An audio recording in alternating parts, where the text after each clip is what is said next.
Hey bros，大家好，我係老星，今日又同大家一齊嚟睇比賽啦。咁呢場比賽呢係幾特別嘅揀得，對我哋 channel 可以話係別具意義。之前我哋揀呢都係揀一啲 Day 2嘅比賽，咁啊嚟到 Day 2嘅選手去到話10勝啊、11、12勝，聽落都犀利啲啊嘛。咁但係今日我哋就反其道而行，揀咗個 Day 1嘅 Game 1，全個賽事第一場上到直播台嘅比賽。有乜解救呢？原因就兩個。第一個原因，大家望下，可愛就是正義。而家呢係未望到嘅，因為一陣間我哋嘅選手呢係會玩呆獸嘅牌組。咁呆獸可愛，我相信呢個絕對係公認。我哋 channel 個名啊 ，Slow Bro 啊，都係同呆獸有關係啊，大呆獸，直頭係我哋成個招牌。擺咗上佢 CL 個直播台，我哋冇理由唔做翻場啊！咁第二個原因呢，就係同下一彈有啲關係，熱風競技場嚟緊有一張新卡，馬勒菲嘅繼承者，夢幻嘅徒孫，嚟緊3年備戰區嘅守護神謝米。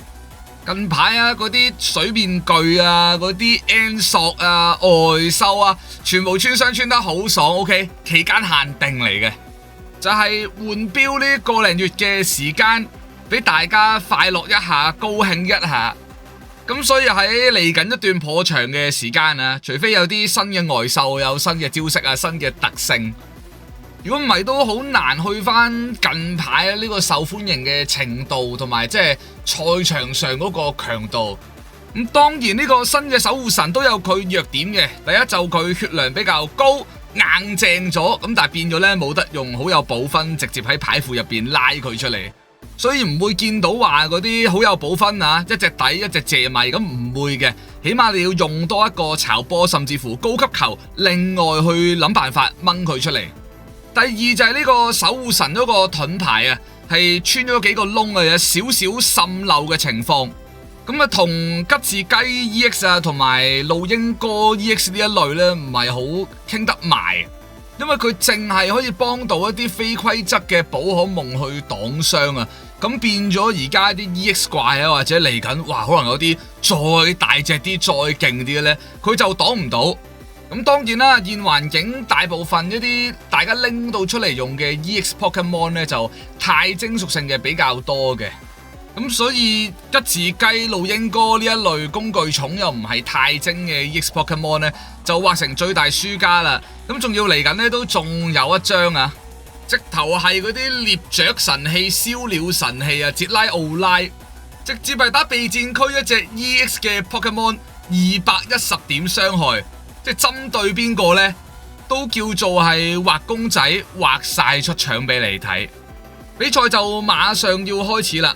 咁呢場頭場嘅比賽啦，除咗個牌組上面我哋私心好中意之外呢，咁其實選手嘅身份上面亦都有些許特別噶，因為係有2位嘅招待選手，其中一位就係搞笑藝人啊，池田直人先生，咁另外一位呢，就係而家畫面上面左方啊，着黃色衫笑得好甜呢一位，桃月 Nashiko 桃月梨子小姐，係一位都幾有名氣嘅 cosplayer 同埋模特兒嚟嘅。佢都有經營自己嘅 YouTube channel 嘅，入邊有好多同 PTCG 有關嘅內容，亦都有一部分嘅影片呢，就係去記錄低佢日常模特兒工作，可能一啲背後嘅辛酸，一啲 behind the scene 之類啦。咁呢類影片普遍個 view 數都幾高嘅，睇得出就大家對呢個行業其實都充滿住一個好奇心。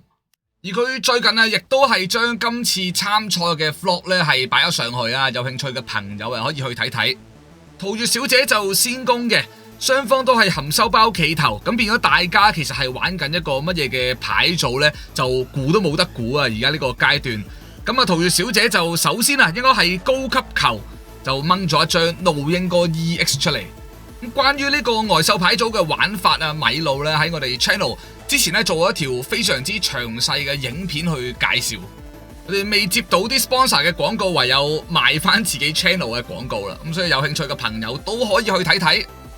佢第一輪嘅手牌就唔係好喐到啦，變咗拍多一張競技場卡夜間學院之後呢，就馬上要發動到老鷹哥嘅特性裝學重抽。作為一個小人牌組啦，咁當然其實都有一定嘅後追能力嘅，咁但係外獸牌組更加希望呢係能夠搶先過對方，喺對方備戰區進化之前呢，能夠係做到遊雷姆嘅穿傷。喺佢吉祥物緊鬼嘅祝福底下，哇，見到擺正晒對住個鏡頭嘅，咁個路應該係抽得幾好啊！有天然雀啦，亦都係有巢月球可以幫佢揾小外獸出嚟，咁同埋好緊要呢，見到佢手上面啊，啱先亦都有一粒嘅超能量，同埋就係天然雀進化嘅天然鳥都已經係喺度啦。就算下個回合俾對面嘅含羞包封鎖自己物品嘅使用都好啦，咁都能夠啦係進化呢隻嘅天然雀，然後用佢嘅特性天能之餘，仲可以抽牌繼續咧係運作落去。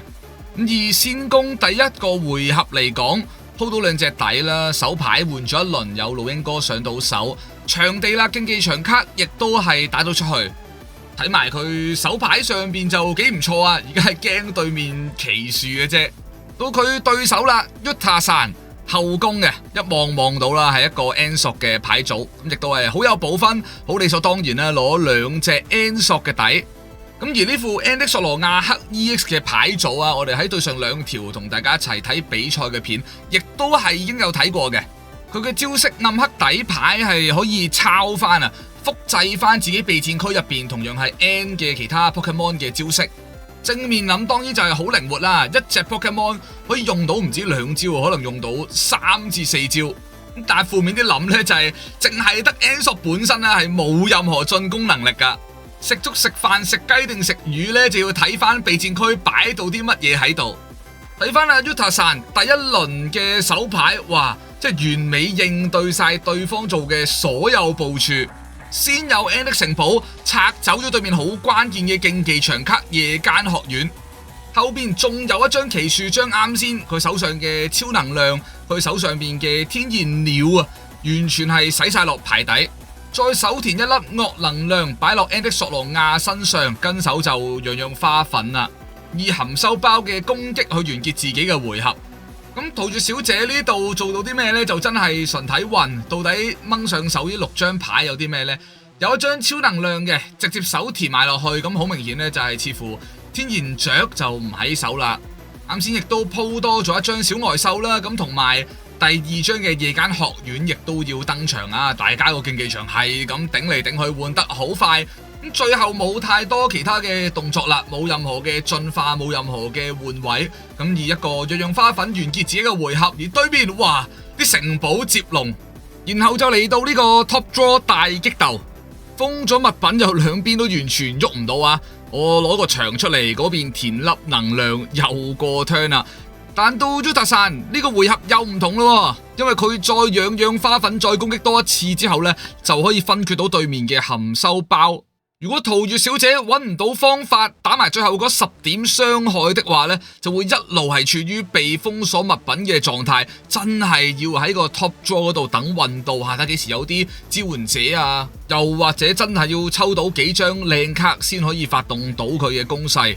就咁睇嚟就唔容易啦。不過另一邊廂啊 Yuta 山嗰邊呢，同埋桃月小姐嗰邊都係啲卡套咁鬼線嘅。兩個人幾鑊抽牌都係最頂嗰堆山泥傾瀉咁樣跣咗落去。呢邊Yuta 山就攞咗張道藥，成日覺得佢個頭好似擠咗劈牙膏出嚟咁啊！可以睇7張牌，然後喺入邊拎一張 Pokemon 卡，拎一張訓練家卡，即係拎物品道具競技場呢啲都可以嘅。而佢就淨係拎到一張高級球啫，睇個樣似係啱先7張抽唔到任何 Pokemon 上手啊！呢度就要進化啦 ，N 的索羅亞克 EX， 然後特性開始再抽牌，交易抌1抽2，而佢比較可惜係備戰區呢，能量填晒，但係備戰區一隻武器都冇啊！如果你備戰區有隻狒狒喺度，差唔多直接完場噶啦，已經可以。桃月小姐嘅回合，米粒龍再加噴射能量射佢上去，物品用唔到啊，所以要靠米粒龍嘅特性集客。喺戰鬥場上面嘅時候可以睇6張牌入邊揀1張支援者，物品用唔到，只能夠靠一啲支援者靠啲人嚟幫佢推動個節奏，都唔錯嘅。有2張嘅支援者喺手，叫有得揀下。同埋見到佢喂成手啲夜間學院啊喺晒手咯，已經擺翻落去就洗暈少少啊，唔係有耐都未抽到啊，兩張夜間學院黐埋一齊。見到呢張奇樹就諗唔單止桃月小姐當然開心啦，有得喐下，對面 Yuta san都應該感覺唔錯，始終佢都會想快啲拎到啲武器出嚟啊！而家佢啊似嗌咗外賣啊，成堆牛腩河魚蛋粉擺晒喺度，跟住發現喂冇送餐具喎，佢望住成台嘢食靚仔仔擺晒喺度啦，係咁抄個外賣袋都係揾唔到筷子，咁啊唯有好似而家咁咯，得個望字。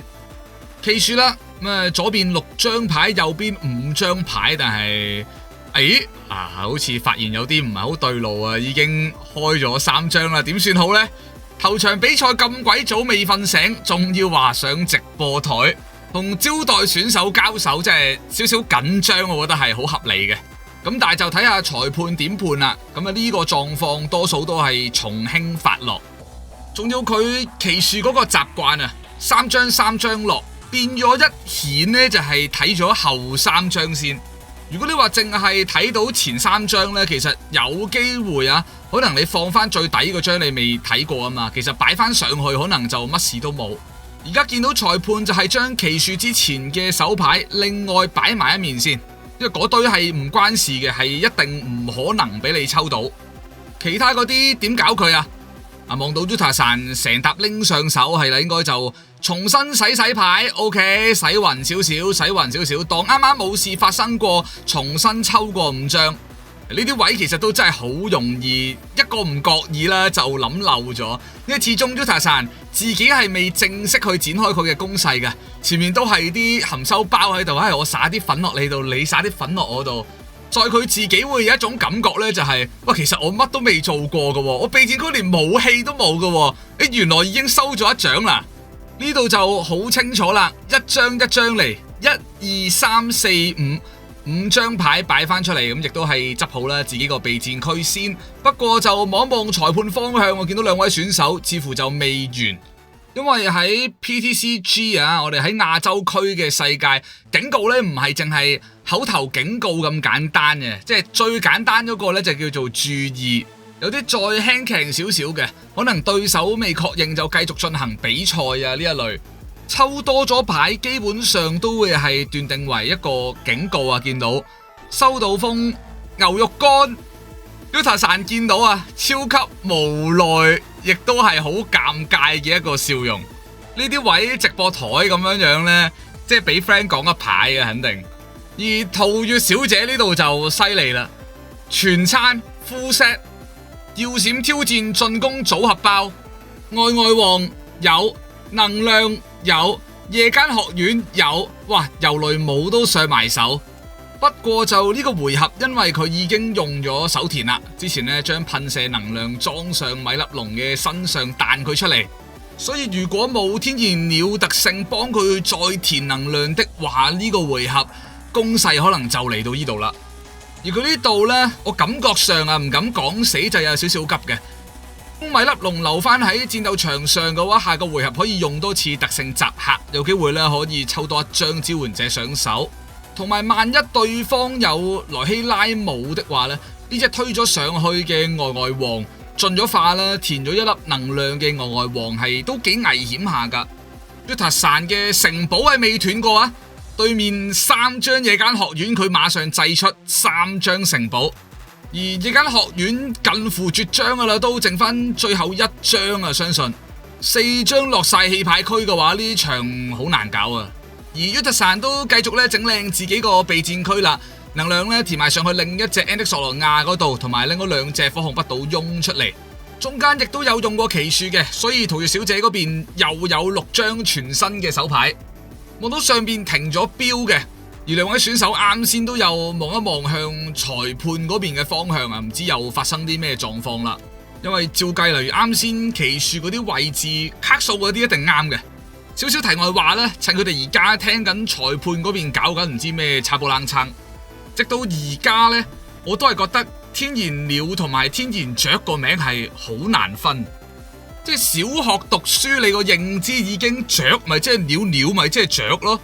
點諗到話天然鳥同埋天然雀係兩隻截然唔同嘅生物？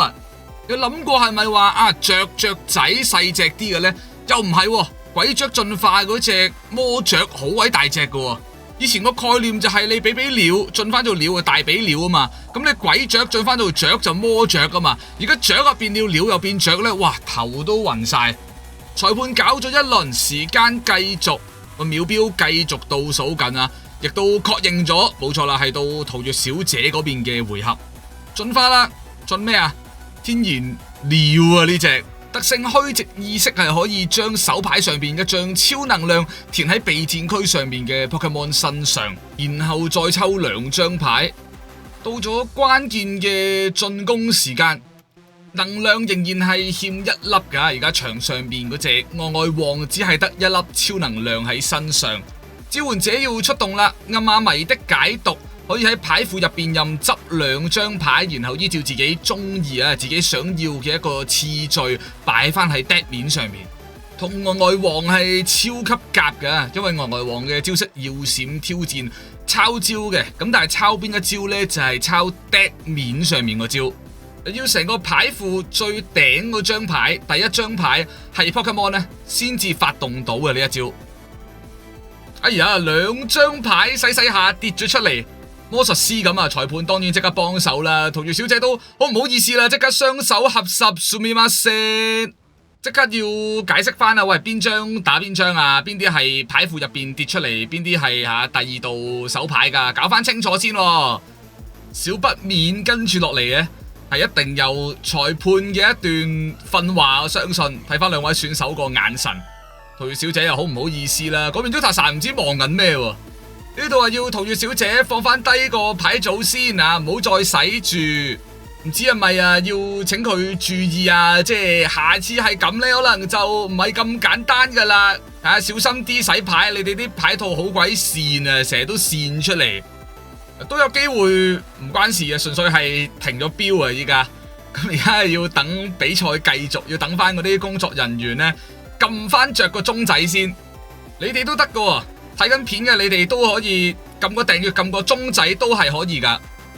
咁埋的解讀嗰2張佢就之前抽咗出嚟嘅，咁而家係將剩翻嘅牌洗翻勻巡。呢度要抽牌的話就必須要用到天然鳥嘅特性，咁所以桃月小姐手上呢應該係會有一張超能量喺手上嘅，幫備戰區另一隻嘅小外獸填好能量之後，將啱先揀嘅2張牌抽上手。亦都相信呢度呢係會有多一張嘅能量填喺牆上面嗰隻外王身上，同埋絕張最後一張夜間學院，將邊張牌擺翻上 deck 面一定係佢啦。游雷姆3重冰箱，噔噔噔，保齡球咁啲不倒翁全倒，冚唪唥撞晒落棄牌區，一次過收3獎。仲要而家備戰區嘅小外獸已經係填好晒能量嘅，隨時候命噶啦，一進化馬上又可以攻擊。咁當然3重冰箱使用之後呢，所有佢身上嘅能量要抌晒落棄牌區嘅，即係如果唔係你打完又打，打完又打就少少誇張啊！交易之後揾到一張不倒翁拍低佢先啦，然後再嚟呢個牙膏頭盜藥，同埋個卡套真係好鬼線啊！又楞一楞呢，跌多2張落嚟。有冇呢？需要一張 Pokemon， 亦都呢係有機會執一張人又好啦，物品又好都可以嘅。攞多一張 N 索底，呢個回合可以拍埋佢嘅，但係奇樹就因為啱先用咗人啊，咁所以變咗要再下個回合先至用到呢張奇樹。就咁睇佢手牌似乎 Yuta-san 最快要下個回合先可以用索羅亞克攻擊到。咁呢個回合就最多樣樣花粉都叫做可以封鎖對面嘅物品嘅，對面未必可以咁快有第2次外王嘅攻擊。最後啦，貼多1粒嘅反轉能量，而家喺落後嘅情況之下呢，可以當3粒能量使用。下個回合都有機會進攻嘅，但係佢呢度好緊張啊，因為我要進攻我都要鋪場啊，但係我鋪場我又驚俾對面再一個3重冰箱啊。而家啱啱好有3隻啦，場面上面1隻，備戰區2隻，有機會游雷姆呢係再穿3嘅。當然比賽就有輸有贏呢個一定嘅，咁但係你話直播第一場賽事俾人咁樣花式收獎，仲要面對住招待選手啦，即係大家對呢場賽事個關注度又會再高啲。變咗搞到咧自己好似呆呆王嗰示範賽咁啊！呢場就係示範呆呆王到底喺呢個版本有幾犀利，佢都睇到臉色突變啊！先有呆呆王咧進化成功，咁然後仲有水蓮的照顧，可以喺氣派區將啲能量啊，或者咧係將一啲 Pokemon 啊非規則嘅 Pokemon 執翻上嚟，連 Jam 都有。Yuta-san 完美演繹咩叫眼神死。呢個位如果要播隻 BGM， 一定係未開始已經結束，個場完全未鋪啊！嗰啲不倒翁仲係不倒翁，由雷姆彈彈彈再收3獎，2個回合連收6獎，恭喜晒桃月小姐。佢都講真鬆一口氣嘅，咁多人睇住打牌呢，一定係難免有啲緊張。而結果啊，佢係打出咗一場非常之精彩、值得被記落嚟嘅一場賽事。將耀閃挑戰嗰一剎那嘅光輝啦，真係照到最光最亮。佢後邊仲有場都上咗直播台嘅，都係打 N 索，而嗰場都係攞到勝利嘅。有興趣嘅朋友可以去第一日嗰個直播嗰度再睇下啦。嚟緊呢個 CL 福岡嘅系列，相信會做多一場嘅，會係阿 Todd 啊呢位世界級嘅玩家特登飛到嚟日本參賽，而且亦都係打到一個非常之好嘅成績。中意呢條片嘅朋友可以俾多個手指公，俾個 like 我哋就下條片再同大家見面啦，拜拜。